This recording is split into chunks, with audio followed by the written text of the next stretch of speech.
বিশেষ স্থানত আছোঁহি, এফালে ওলাই আহিছিলোঁ আচলতে।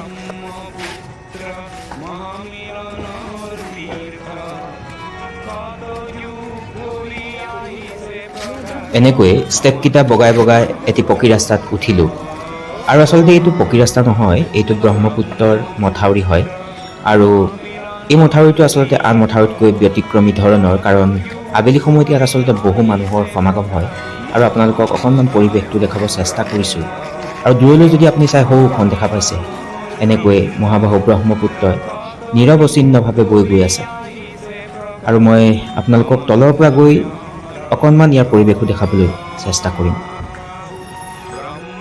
মই যেতিয়া উপস্থিত হৈছিলোঁ সেই সময়খিনি আচলতে বেলি ডুব যাওঁ যাওঁ অৱস্থা আছিলে। আৰু অস্তবেলিৰ যি কিৰণ, সেই কিৰণ ব্ৰহ্মপুত্ৰৰ পানীত পৰি যি শোভা, সেই শোভা আৰু দুগুণে বৃদ্ধি কৰিছিল। অকণমান চাওকচোন পৰিৱেশটো। মহাবাহু ব্ৰহ্মপুত্ৰ বুলি ক'লে আমাৰ জীৱনৰ আয়ুস ৰেখা বুলি ক'লেও ভুল নহ'ব। আৰু এনেকৈ আপোনালোকক পৰিৱেশটো অলপ আগতে দেখালোঁ যে নিজানে নিতালে এনেকৈ মহাবাহু ব্ৰহ্মপুত্ৰ নিৰৱচ্ছিন্নভাৱে বৈ থাকে। আৰু এই ব্ৰহ্মপুত্ৰ শদিয়াৰ পৰা ধুবুৰীলৈকে আমাৰ অসম ৰাজ্যৰ মাজেৰে বৈ গৈছে। সেইকাৰণে আমাৰ যেন হৃদয়ত ব্ৰহ্মপুত্ৰই এক স্থান অধিকাৰ কৰি আছে, তেনেকুৱা ধৰণৰ কথা ক'লেও ভুল নহ'ব। গতিকে তাৰ এটা সামগ্ৰিকভাৱে আপোনালোকক পৰিৱেশ দেখাবলৈ চেষ্টা কৰিম। আৰু অকণমান পৰিৱেশ দেখাবলৈ চেষ্টা কৰিম। আচলতে এই মথাউৰি পাৰত এটা জনসমুদ্ৰৰ সৃষ্টি হয়, কিন্তু আজি সংখ্যা অলপ কম আছে। তথাপিও যিখিনি মানুহক পাওঁ তাৰ পৰাই আপোনালোকক অকণমান দেখাব চেষ্টা কৰিম। ব'লক আগবাঢ়ি যাওঁ।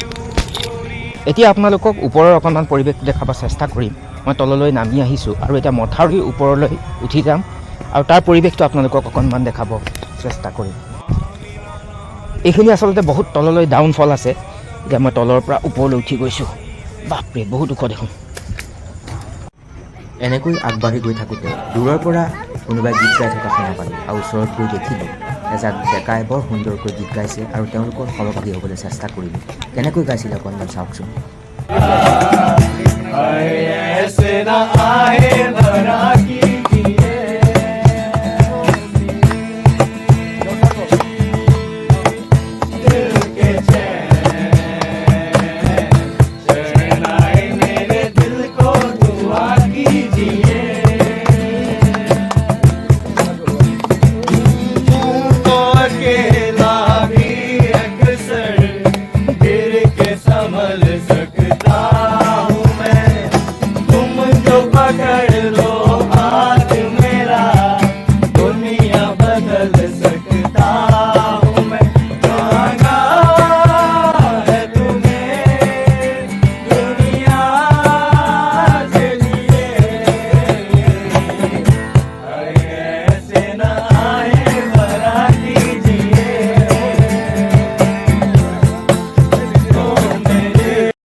এই সুৰীয়া সংগীতৰ যাত্ৰা সামৰি অকণমান অগ্ৰসৰ হ'বলৈ চেষ্টা কৰিছিলোঁ।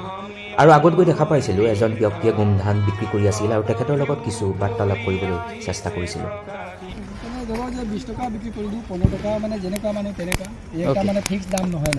আচ্ছা, এইটো মানে ডাঙৰ চাইজ অলপ 20 টকা, সৰু চাইজ অলপ 15 টকা। এইটো মানে সৰু চাইজটো নেকি? হয়, এইটো না ডাঙৰ চাইজ। এইটো ডাঙৰ চাইজ ন? এইটো ক'ৰ পৰা আহেনো? নগাঁৱৰ পৰা আহে ন? মানে কি ইয়াতে নাপায় নেকি? ইয়াত পায়, কিন্তু এতিয়া মানে এইটো আগতে নোলায়। ইয়াত আপোনাৰ ফেব্ৰুৱাৰী, মাৰ্চ, হয়, জানুৱাৰী, ফেব্ৰুৱাৰীৰ পৰা লোকেলটো ডিব্ৰুগড়টো ওলাব।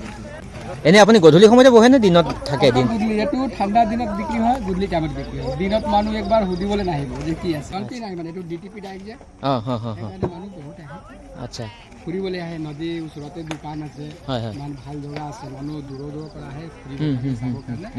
তাৰপিছত আমি লগ মানে অলপ গোমধান কিবা কিবি কৰিলে মানে আমাৰ লগ অলপ পেট চেট চলি থাকে। ঠিকে ঠিকে, বঢ়িয়া, ভালকৈ কৰিব, ভাল লাগিছে। হয়, ঠিক আছে। গোমধানৰ উপকাৰিতাৰ বিষয়ে যদি ক'বলৈ যোৱা যাব, ইয়াত প্ৰচুৰ পৰিমাণে calorie, protein, fibre, carbohydrate, folic acid আদি থাকে। আৰু ই আচলতে পাকস্থলী কৰ্কট ৰোগৰ যি ভয়াৱহতা তাক হ্ৰাস কৰাৰ উপৰি হাই BP, ডায়েবেটিকৰ কাৰণে ভাল বুলি কয়। আৰু অলপ আগলৈ গৈ দেখা পালোঁ এনেকুৱা ধৰণৰ মাটিৰ সামগ্ৰীবিলাক লৈ এগৰাকী বৃদ্ধা বহি আছে।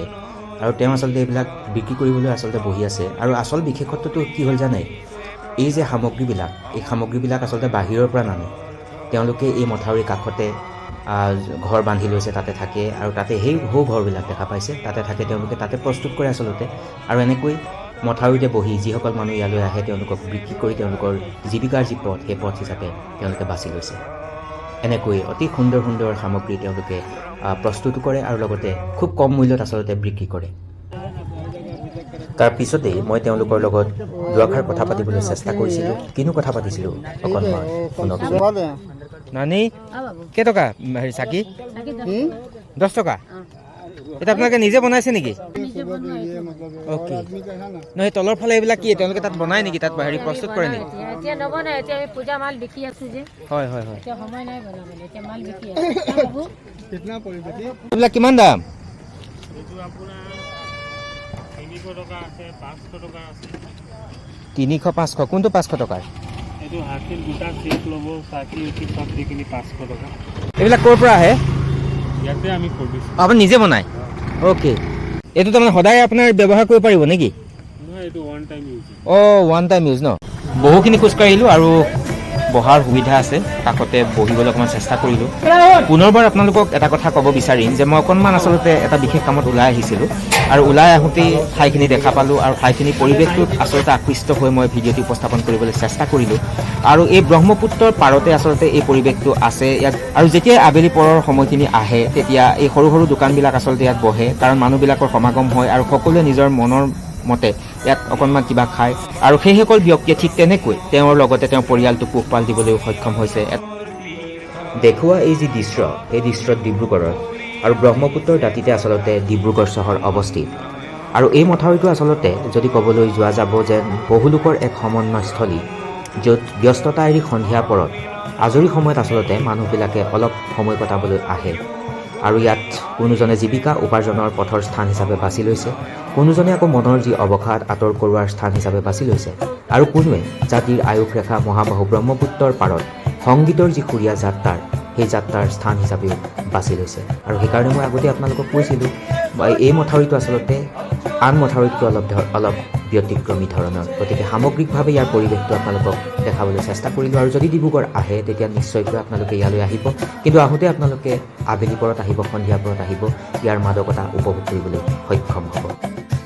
আৰু হয়তো এই সুৰীয়া সংগীতৰ তালে তালে চিৰবহ্নিমান ব্ৰহ্মপুত্ৰৰ জলৰাশিয়ে অগ্ৰসৰ হ'বলৈ অনুপ্ৰেৰণা পায়। সদুশেষত এই অপৰূপ পৰিৱেশৰ ধাৰাবাহিকতা কামনা কৰিলোঁ। ধন্যবাদ।